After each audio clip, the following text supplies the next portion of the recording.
امریکی صحافی سیمور ہرش نے انکشاف کیا ہے کہ امریکہ یوکرین کے صدر زیلنسکی کو ممکنہ طور پر اقتدار سے زبردستی ہٹانے کا فیصلہ کر چکا ہے۔ ان کے مطابق اگر زیلنسکی نے خود استعفیٰ نہ دیا تو انہیں برطرف کیا جا سکتا ہے۔ ہرش نے بتایا کہ یوکرین کے سابق آرمی چیف اور موجودہ برطانوی سفیر ولیری زلوژنی ان کے ممکنہ جانشین ہوں گے، جنہیں یوکرین میں فولادی جنرل کے نام سے جانا جاتا ہے۔ خیال رہے کہ زیلنسکی کی صدارتی مدت 20 مئی کو ختم ہو چکی ہے، لیکن مارشل لاء کے باعث انتخابات ملتوی کر دیے گئے۔ ہرش کا کہنا ہے کہ کئی حلقے اب روس سے جنگ کے بجائے مفاہمت کے حق میں ہیں۔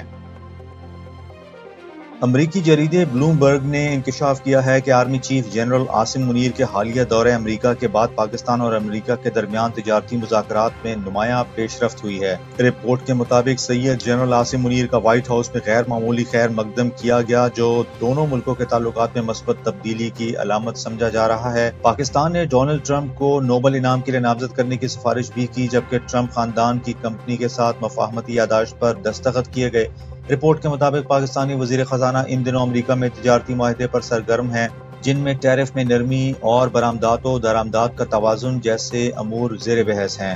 پاکستان امریکہ سے 29% ٹیرف میں رعایت کا خواہاں ہے، جبکہ سویابین اور کپاس کی درآمدات بڑھانے کی بھی پیشکش کی گئی ہے۔ توقع ہے کہ یہ پیش رفت جلد کسی باضابطہ معاہدے میں بدل سکتی ہے۔ وزیراعظم شہباز شریف نے یوم الحاق کشمیر کے موقع پر اپنے پیغام میں کہا کہ 10 لاکھ بھارتی فوج کی درندگی کشمیریوں کے حوصلے توڑنے میں ناکام رہی ہے اور آج تیسری نسل بھی آزادی کے لیے پرعزم ہے۔ انہوں نے کہا کہ 19 جولائی 1947 کو سری نگر میں آل جموں و کشمیر مسلم کانفرنس نے پاکستان کے ساتھ الحاق کی قرارداد منظور کی تھی، جس کی یاد میں یہ دن منایا جاتا ہے۔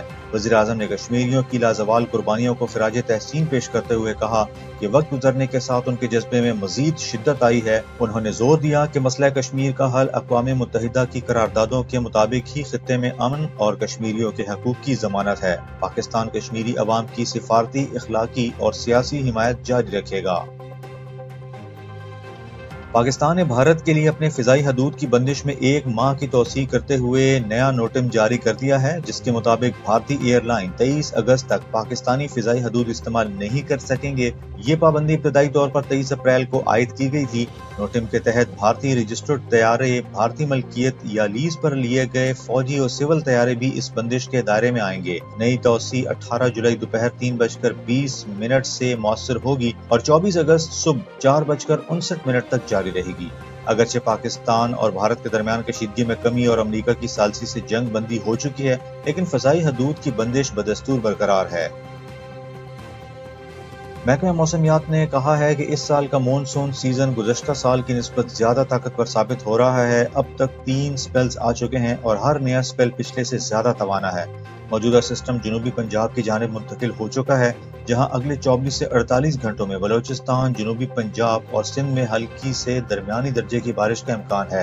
اتوار سے ایک اور مضبوط سسٹم ملک کے بالائی و وسطی علاقوں میں داخل ہوگا، جس سے اسلام آباد، خیبر پختونخوا، کشمیر، گلگت بلتستان اور بالائی پنجاب میں تیز بارش ہو سکتی ہے۔ محکمہ موسمیات کے مطابق نشیبی علاقوں میں اربن فلڈنگ کا خطرہ ہے اور جولائی میں اگست کے مقابلے میں زیادہ بارشیں متوقع ہیں۔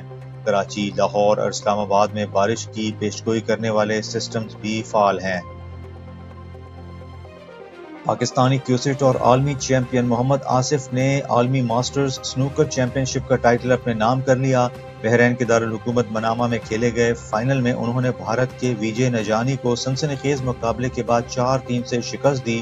فائنل کے دوران مقابلہ ایک موقع پر 2-2 فریم سے برابر تھا، تاہم محمد آصف نے آخری فریم میں شاندار کھیل پیش کرتے ہوئے فتح سمیٹی۔ انہوں نے سیمی فائنل میں بھارت کے منان چندرا، کوارٹر فائنل میں بحرین کے حبیب صبا اور پری کوارٹر فائنل میں UAE کے محمد شہاب کو شکست دے کر فائنل تک رسائی حاصل کی تھی۔